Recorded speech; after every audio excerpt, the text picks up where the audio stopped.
मैं अपने परमपिता परमेश्वर सतगुरुदेव के चरणों में कोटि कोटि नमन करती हूँ, जिन्होंने मुझे सुंदर मार्ग दिया और अपने भीतर ठहरने का अनुभूति कराई। हम दुख और सुख क्यों भोगते हैं? हमारे दुख का मेन कारण क्या है? हमारे दुख का मेन कारण है अपने को सर्वश्रेष्ठ समझना। मैं सही हूँ, बाकी सब गलत। इस संसार में प्रेम से बढ़कर कोई अमूल्य वस्तु नहीं। प्रेम सब बीमारियों की एक ही दवा है, प्रेम। हम एक परिवार में बंधते हैं। हमारा पूर्णतः दायित्व है कि हम उस परिवार को पूरी ईमानदारी के साथ उसका पालन पोषण करें और उसका सहयोग करें। पति पत्नी का बहुत बड़ा महत्वपूर्ण योगदान है अपने घर को स्वर्ग या नरक बनाने में।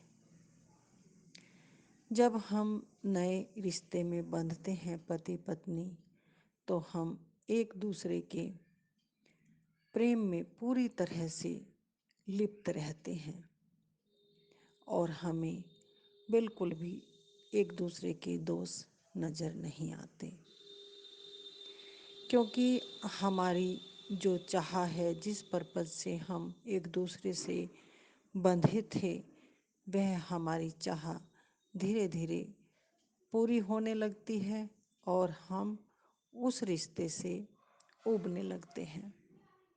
अब वह रिश्ता हमें वह आनंद, वह प्रेम नहीं दे पा रहा है जो कि हम शुरू में एक दूसरे के साथ महसूस कर रहे थे। ऐसा क्यों? क्योंकि हमारा उद्देश्य क्या था, बहुत गहरा और सूक्ष्म विषय है। हम एक दूसरे से जब मिले और हम पति पत्नी के रिश्ते में आए, बंधे, तो हमारी चाह और हमारा उद्देश्य क्या था? जो हमारी चाह और हमारा उद्देश्य था, वह धीरे धीरे पूरा हुआ। अब हमें नई चाह उत्पन्न होने लगी। हम मन के अधीन होकर अपनी चाह को प्रतिदिन बढ़ाते रहते हैं। अब अपेक्षाएं बहुत ज़्यादा बढ़ गई हैं, पति की भी और पत्नी की भी। अब रिश्ता तो है, लेकिन रिश्ते में प्रेम नहीं है। कारण हम स्वयं सब जानते हैं। यदि प्रेम होता तो यह नौबत कतई नहीं आती। अब हमारी डिमांड है, हमारी चाह है कि पति मेरे कहने के अनुसार चले और पति की डिमांड है कि पत्नी मेरे कहने के अनुसार चले। सबकी भावनाएं हैं, सबके अपने विचार हैं। हमें यह देखना चाहिए कि हम एक दूसरे को क्रिटिसाइज क्यों कर रहे हैं, और क्या इतनी बड़ी भूल है कि हर बात पर ही हमें एक दूसरे को दबाना चाहिए, एक दूसरे का अपमान करना चाहिए। यह हमें गहराई से अध्ययन करना होगा, या बस यूं ही अहंकारवश हमें जीतना है। जिस घर में एक दूसरे का सम्मान ना हो और एक दूसरे की बात को समझने की शक्ति ना हो, तो वह घर का वातावरण बहुत दूषित हो जाता है और वहाँ जो भी लोग रहते हैं, सबका मानसिक संतुलन बिगड़ जाता है। हम इस संसार में आए हैं, थोड़े दिन का जीवन है, प्रेमपूर्ण हमें रहना चाहिए। हम एक दूसरे के सहयोगी हैं। आखिर गहराई से सोचिए कि हमें एक दूसरे से चाहिए क्या? क्यों हम एक दूसरे को नीचा दिखाने पर तुले हैं? अगर हम एक दूसरे का सम्मान करें, एक दूसरे को प्रेम करें, तो वह घर स्वर्ग से भी सुंदर हो जाएगा, जिसकी आप कल्पना भी नहीं कर सकते। हमने कई बार देखा है और हम इस में प्रैक्टिकल भी आए हैं, जब हमारे घर में लड़ाई झगड़ा या एक दूसरे का अपमान होता है तो कैसा वातावरण हो जाता है। हमारी रसोई में सुंदर भोजन है, लेकिन उसमें अब कोई रस और स्वाद नहीं है। क्यों नहीं है? क्योंकि हमारे मन की स्थिति अब बदल गई है। हम क्रोध के विषैले जहर से अपने मन को भरे हुए हैं। भले ही भोजन कितना सुंदर हो, कितना सुंदर घर हो, कितनी सुंदर डाइनिंग हो, कितने ही सुंदर से थाली सजाई हो, लेकिन उस भोजन के स्वाद का या उस भोजन के रस का अब हमें कोई पता नहीं चलता और हम ऐसे ही उसको निगल लेते हैं। ध्यान से सोचिए, ध्यान से आप इस पर गहराई से अध्ययन कीजिए, आपको यह सब करके मिला क्या। आप 1 सेकंड में क्रोध से भरते हैं, 1 सेकंड में आप फिर नॉर्मल होते हैं। आखिर ये चल क्या रहा है? क्या आपने कभी इस पर ध्यान दिया है? हमारे अंदर भी लाखों गलतियां हैं। हमें भी अपना अध्ययन बहुत गहराई से करना चाहिए और हमें भी दिन में कई बार अपने गिरेबान में झांक लेना चाहिए। क्या हम परफेक्ट हैं? क्या हम जो करते हैं सही करते हैं? क्या जो भी हम कर रहे हैं सबको उस चीज़ से सुख मिल रहा है? अगर आप अपने अंदर परिवर्तन नहीं कर सकते और आप अपने मन के अकॉर्डिंग कार्य कर रहे हैं और अन्य लोग आपका सहयोग कर रहे हैं, सहयोग मन से नहीं, सहयोग इसलिए क्योंकि घर का वातावरण बार बार दूषित करना, बार बार लड़ाई झगड़ा करना, ऐसा करने से हमारे घर का वातावरण बहुत दूषित और गंदा हो जाता है। मैं समझती हूँ कि एक मनुष्य के लिए जो हमारे साथ में 5-7 लोग हैं जो कि हमारे परिवार का हिस्सा हैं, हमारे माता पिता, हमारे बच्चे, तो उनके जीवन पर भी इस वातावरण का इफ़ेक्ट पड़ता है। इंसान वही है जो अपने बारे में तो अच्छा सोचता ही है, अपने जीवन को तो सुंदर करता ही है, और वो तो महामानव है जो दूसरे के जीवन का ध्यान रखता है।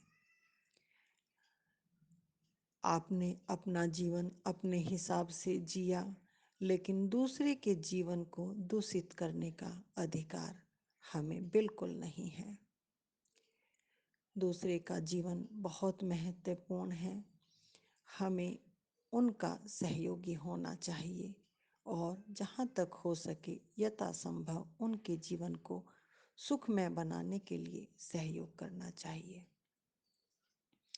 हम सुबह से शाम तक अंधी दौड़ में दौड़ते हैं, शिकायतों से भरे हैं और अपेक्षा करते हैं कि पूरा परिवार या पूरे परिवार के सदस्य मेरे हिसाब से चलें। ऐसा पॉसिबल नहीं है। सबका अपना जीने का ढंग है, सबकी अपनी भावनाएं हैं, सबके अपने शौक हैं, तो सबको अपने जीवन जीने का अधिकार है। आप किसी के जीवन को बाधित नहीं कर सकते हो।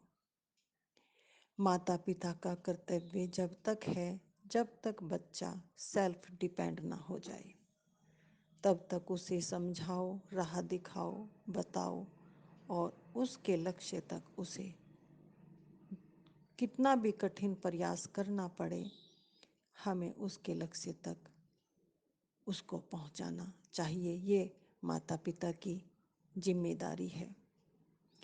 जिम्मेदारी इसलिए कहूँगी कि वह बच्चा आवाक नहीं आया है।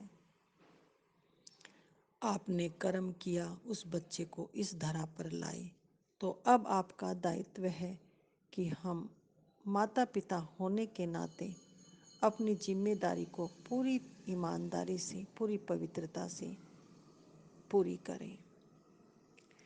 और घर के अंदर हिटलर शाही या तानाशाही तो बिल्कुल नहीं होनी चाहिए। प्रेम से भी कोई बात समझाई जा सकती है। यहाँ क्या हम लेकर आए हैं और क्या हम लेकर जाएंगे। अनेकों संतों ने कहा है जीवन क्षणभंगुर है, लेकिन कई लोगों का तर्क वितर्क रहता है कि क्यों, अभी तो हम 70 साल जिएंगे, अभी तो हम 90 साल जिएंगे, अभी तो हम 100 साल जिएंगे। मैं सहमत हूँ, मैं मानती हूँ इस बात को। हो सकता है हम अभी ना रहें, हो सकता है हम 100 साल तक रहें, लेकिन आप दोनों ही चीज़ हमारे हाथ में नहीं है, जीवन और मृत्यु। लेकिन आप जीवन को तो मान रहे हैं कि हम 100 साल जिएंगे। यह आपको किसने प्रमाणित किया कि आप 100 ही साल जिएंगे? हो सकता है आप 85 साल जिएं। तो आप उस चीज़ को स्वीकार क्यों नहीं करते हो कि हो सकता है हम 50 साल ही जिएं? खैर, ये तर्क वितर्क का विषय है, इसमें मैं बिल्कुल पढ़ना नहीं चाहती। मैं तो बस यही कहना चाहूँगी कि जो भी पल मिला है, जो भी दिन हमें आज मिला है, उसका सुंदर से उपयोग करें। और यह हमें स्वीकार करना चाहिए, और यह प्रत्यक्ष प्रमाण भी है कि पता नहीं किसका जीवन कितना है। तो आइए हम सब मिलकर एक दूसरे के जीवन को सुंदर करें, एक दूसरे के जीवन को सहयोग करें।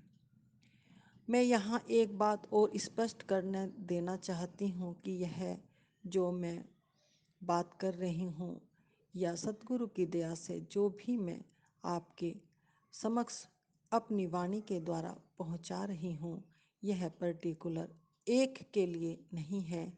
यह वचन जो भी योग्य है या जो भी लेना चाहता है, सब के लिए है। तो मैं प्रार्थना करूँगी कि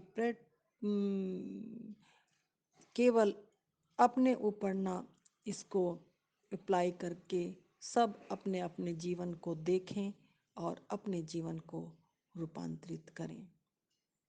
प्रेम में महाबल है, प्रेम में बहुत भारी शक्ति है। जब हम किसी को प्रेम करते हैं तो हमें उसकी गलतियाँ दिखाई नहीं देती, और जब हमारा प्रेम स्वार्थ से भरा होता है, चाहत से भरा होता है, तो हम प्रेम को भूल जाते हैं और उसके दोष हमें बहुत ज़्यादा दिखाई देने लगते हैं।